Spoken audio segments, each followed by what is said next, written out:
এরপর মিনা মাছ দুটিকে লাউ পুকুর থেকে নিয়ে যায় আর নদীতে নিয়ে এসে রেখে দেয়। এরপর মিনা সোনালী মাছ দুটোকে নদীতে ছেড়ে দেয়। আমরা এখন আসি।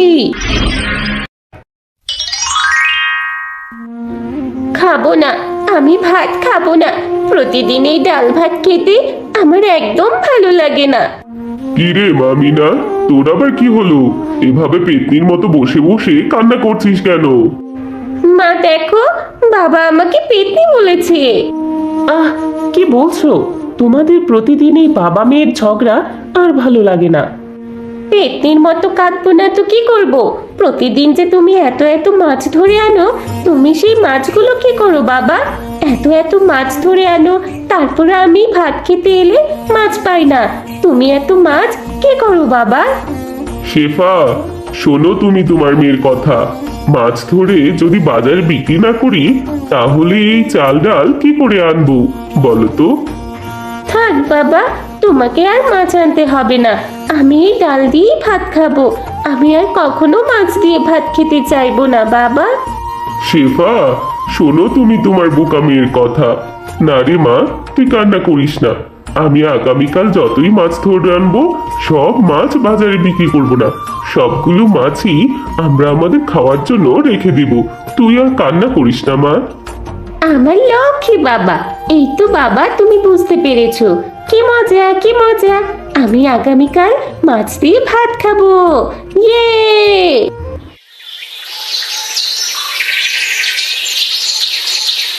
এরপর পরের দিন মিচকে শিয়াল নদীতে চলে আসে মাছ ধরার জন্য। এরপর মিচকে শিয়াল নদীতে জাল ফেলে মিচকে শিয়াল একটিও মাছ পায় না। তখন মিচকে শিয়াল মাছ ধরতে না পেরে হতাশ হয়ে যায়। হায় হায় হায়, একটা মাছও ধরতে পারলাম না। আমি যে আমার মেয়েকে কথা দিয়েছি আজ যত মাছ পাবো সব মাছ আমি আমার মেয়ের জন্য রাখবো, কিন্তু আজ তো আমি কোনো মাছই পেলাম না। দেখি আর একবার জাল ফেলে দেখি কোনো মাছ পাই কিনা। এরপর মিচকে শিয়াল আবারও নদীতে জাল ফেলে। আরে বাহ, এই মাছ দুটো দেখতে তো অনেক সুন্দর। তাদের গায়ের রং কি সুন্দর সোনালি। আমার মেয়েটা এই মাছ দুটি দেখলে ভীষণ খুশি হবে। আমার মেয়ে মাছ দিয়ে আজ পেট ভরে ভাত খাবে। এরপর মিচকে শিয়াল সেই দুটি মাছ নিয়ে বাড়ি ফিরে আসে। কই রে মামিনা, এদিকে তাড়াতাড়ি আয় মা। দেখ মিনা, আমি তোর জন্য মাছ ধরে এনেছি। বাবা, ও বাবা, তুমি আমার জন্য মাছ ধরিয়ে নিয়ে এসেছো? কি মজা কি মজা! দেখি তো বাবা, তুমি আমার জন্য কেমন মাছ নিয়ে এসেছো? এই দেখ, দুটি মাছ একদম সোনালী রঙের। আরে শেফা, তুমি দেরি করো না, তুমি এই মাছ দুটো মেয়েকে ভেজে দাও। আরে বাহ, এই মাছ দুটি দেখতে তো অনেক সুন্দর। আচ্ছা মিচকে, তুমি এই মাছ দুটো কোথায় পেলে? নদীতে পেয়েছি শেফা, তুমি আর দেরি করো না। তুমি এই মাছ দুটো ভেজে মিনাকে ভাত দাও। মিনা গরম গরম মাছ ভাজা দিয়ে আজকে ভাত খাবে। না বাবা, আমি এই মাছ দুটি খাবো না। আমি এই মাছ দুটি চাষ করব। শোনো গিন্নি, তুমি তোমার মেয়ের কথা শোনো। আচ্ছা মিনা, তুই যে মাছগুলি চাষ করতে চাস, আমাদের কি পুকুর আছে রে? পুকুর নেই তো তাতে কি হয়েছে বাবা? আমরা যে এই লাউ গাছটা চাষ করছি তার নিচে তো পানি দেওয়া আছে। আমরা এই পানিতেই মাছ দুটি চাষ করব। আমরা এই মাছ দুটি লাউ পুকুরে চাষ করব বাবা। হ্যাঁ গো মিনার বাবা, আমাদের মিনার অনেক বুদ্ধি আছে। আমরা যদি এই মাছ দুটি লাউ পুকুরে চাষ করি তাহলে তো ভালোই হবে। আমরা যদি এই মাছ দুটি চাষ করি তাহলে এই মাছ দুটি লাউ পুকুরে অনেকগুলো বাচ্চা দিবে, আর সেই মাছগুলি বড় হলে মিনাকে খাওয়াতে পারবো। এরপর তারা মাছ দুটি লাউ পুকুরে ছেড়ে দেয়। বোন, এই বোন, এই জেলিটা আমাদের প্রাণ বাঁচিয়েছে। আমরা এই জেলিটাকে মাছ দিয়ে চল সাহায্য করি। আমরা যদি মাছ দিয়ে এই জেলিটাকে সাহায্য করি তাহলে জেলে এই মাছ বিক্রি করে জেলে তার পরিবার নিয়ে সুখে শান্তিতে বসবাস করতে পারবে।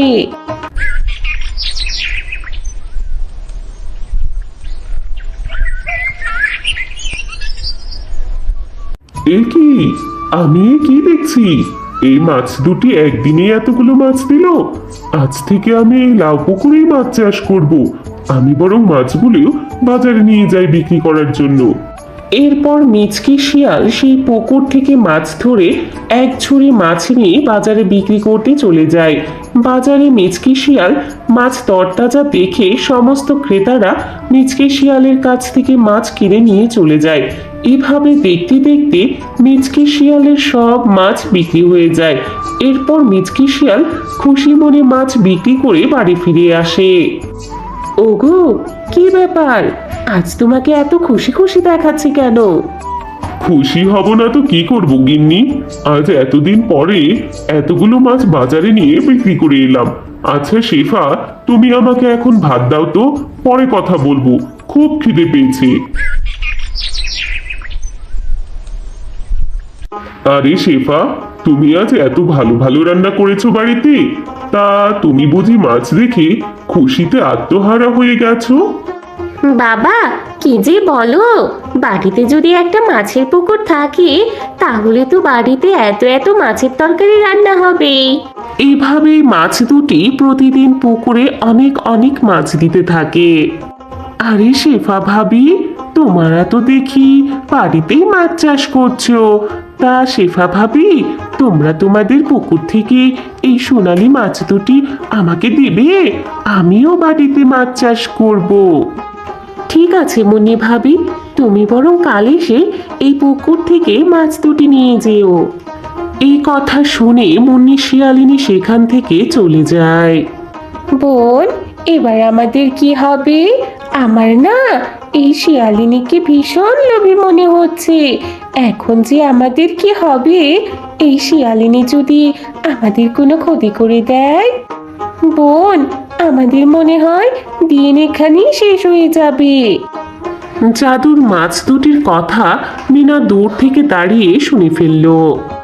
আরে, তোমরা মাছেরা কথা বলতে পারো?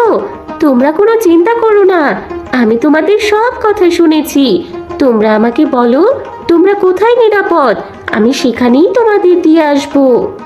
আমরা জাদুর মাছ, আমরাই তোমাদের প্রতিদিন জাদুর মাছ দিয়ে সাহায্য করতাম আর এত এত মাছ তোমাদের উপহার দিতাম। তুমি যদি আমাদের নদীতে দিয়ে আসো তাহলে আমরা ওখানেই নিরাপদ থাকবো। ঠিক আছে, তোমরা কোনো চিন্তা করো না, আমি এখনই তোমাদের নদীতে দিয়ে আসবো। এরপর মিনা মাছ দুটিকে লাউ পুকুর থেকে নিয়ে যায় আর নদীতে নিয়ে এসে রেখে দেয়। এরপর মিনা সোনালী মাছ দুটোকে নদীতে ছেড়ে দেয়। তোমাকে অনেক অনেক ধন্যবাদ মিনা, তুমি আমাদের প্রাণ বাঁচিয়েছো। আমরা তোমাদের লাউ পুকুরে যে মাছগুলো দিয়ে এসেছি সেই মাছগুলি ভালোভাবে চাষ করো। ওই মাছগুলি জাদুর মাছ, ওই মাছগুলি কখনোই শেষ হবে না। তোমাদেরকেও অনেক ধন্যবাদ, তোমরা প্রতিদিন আমাদের মাছ দিয়ে অনেক সাহায্য করেছো। আমরা এখন আসি।